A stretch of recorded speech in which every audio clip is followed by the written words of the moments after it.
Hello, my name is Daniel and I'm here to help you travel or move abroad.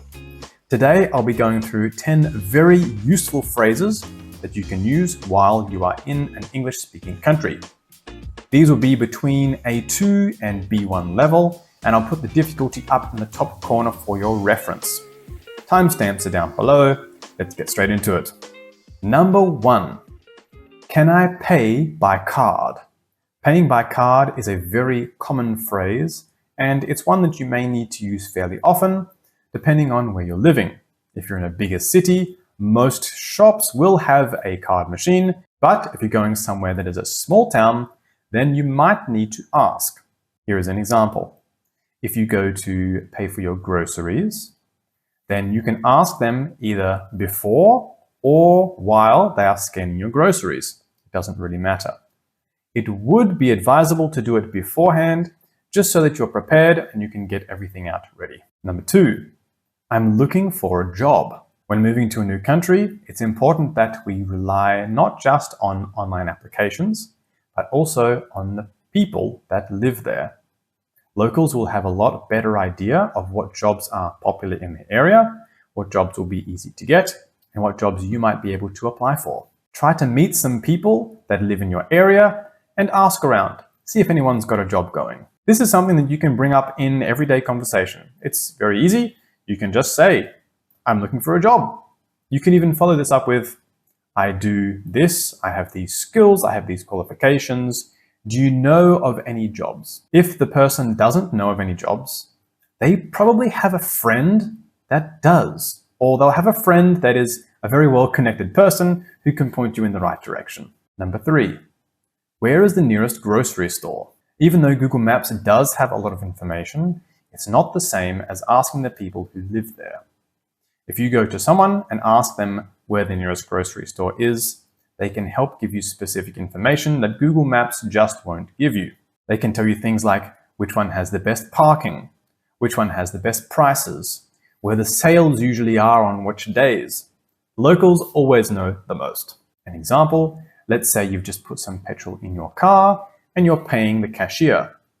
You can bring up the subject. Oh, by the way, where is the nearest grocery store? They will most likely give you the name of the store and give you some basic directions on how to get there. Number 4, is this the right bus or train for a certain place? Personally, I've used this one very recently. I needed to ask the bus driver where he was going to stop. I had my kids with me. It was really important for me to get this one right. When you pronounce this, don't just pronounce the phrase correctly, but also make sure that you're pronouncing the place correctly.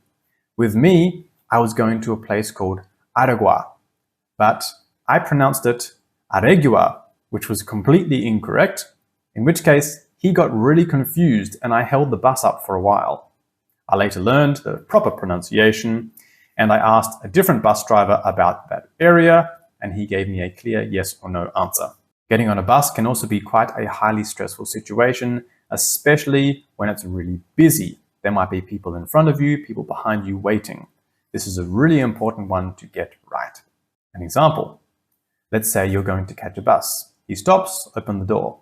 You can stand there in the doorway and say, excuse me, is this the right bus for whatever place?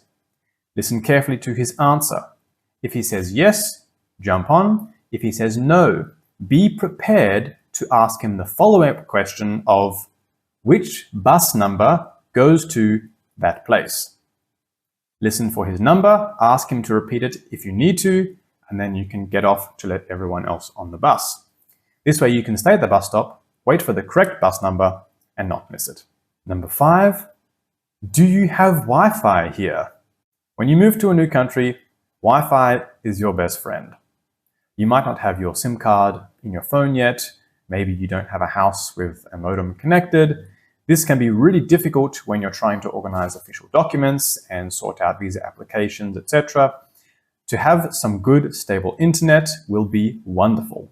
Knowing how to ask this in a very calm way will help you discover where you can go with your laptop to sort out whatever you need to do. For example, if you've gone to a cafe, you've ordered your latte, and they've said, sir, go and take a seat, we'll bring it out to you. When she brings you the coffee, she'll say, "Here you are, sir," something like that. You can say, "Thank you. By the way, do you guys have Wi-Fi?" Or "Is Wi-Fi available here?" She'll either say no, or give you instructions on how to connect. Now we're moving on to the more difficult ones at a B2 level. What's the weather usually like here? To understand the weather is probably more important than we think. When I first moved here to Paraguay, I really struggled with the weather. This was one aspect that I was having a lot of trouble with.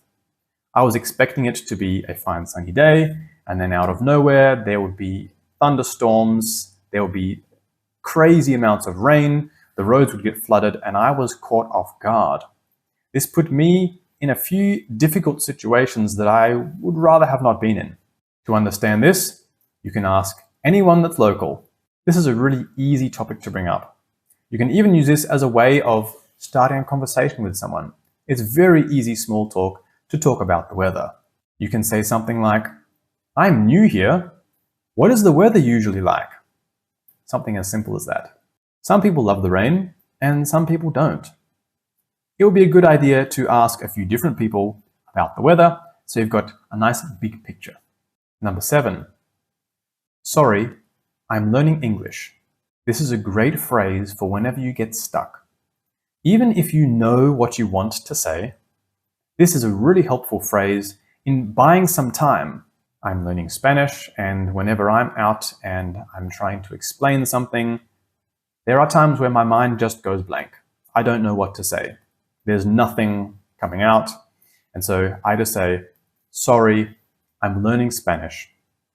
When I say this, I can notice a significant difference in their demeanor. They're a lot more forgiving. They're a lot more calm and gentle. Not that they're nasty at all. These are some of the friendliest people I've ever seen in my life. But when someone understands that you're trying to learn something, it gives them an extra amount of patience for you. For example, if you have stopped to ask for directions, maybe that person is in a rush and they speak to you really quickly. If you don't understand them, just look them in the eyes and say, "I'm sorry, I'm still learning English. Can you repeat that a little slower?" Most people will oblige and repeat it again, just a little slower. "I'll get back to you." This is a great phrase and really common. If someone asks you a question on if you're available, when you can do something, and you don't know the answer, just say, "I'll get back to you." You can also clarify some reasons either before or after saying this phrase. For example, if someone asks you, "Are you able to submit that form by Thursday?" you can reply by saying, "I've got a very busy week. I'm not sure. I'll get back to you." A great addition is to follow this up with a definite time that you will get back to them. If they've asked you that and you've replied, you can say, "I'm not sure, but I will definitely let you know before Wednesday." This is a great tool to also gauge people of this country. Perhaps in your culture, to let someone know on the day is okay, perhaps in their culture, it's not.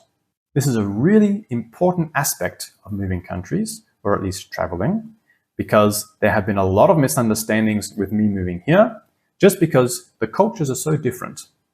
The next one, could you explain how this works? I find a lot of people moving abroad get a little bit frightened when they're not sure how something works. It can be a little difficult, and if you've asked something a few times already, you really don't want to ask them again. But it is better to understand fully and get it right than not get it right and make some big mistakes. This phrase can be used for physical things like machinery, perhaps a lawnmower, or I don't know, like a water softener on a house, for example. You can also use it for a process, maybe applying for a bank card or finishing your visa paperwork. For example, perhaps you're at the immigration office and they hand you a form and ask you to fill it out. If you don't understand a lot of what's on the paper, simply ask. You can go up to the counter and you can politely say, "Could you explain how this works?" It's important not to stop until you fully understand what you need to do. You can also tell them that you're still trying to learn English and they should have enough patience to help you with the form. And the last one, how much is the rent? This is obviously very important as you need to rent something.